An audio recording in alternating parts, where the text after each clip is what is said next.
साकोरा गावामध्ये काही पैसे वाटतात अशा तक्रारीवरून काही गाडी थांबवण्यात आली होती।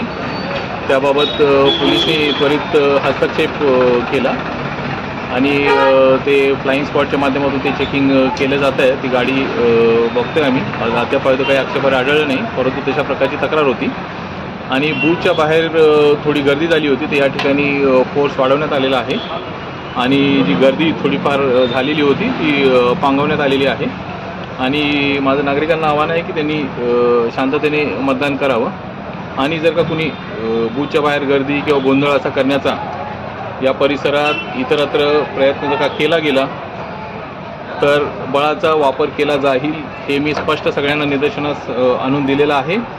तरी नागरिकांनी शांततेने मतदान करावं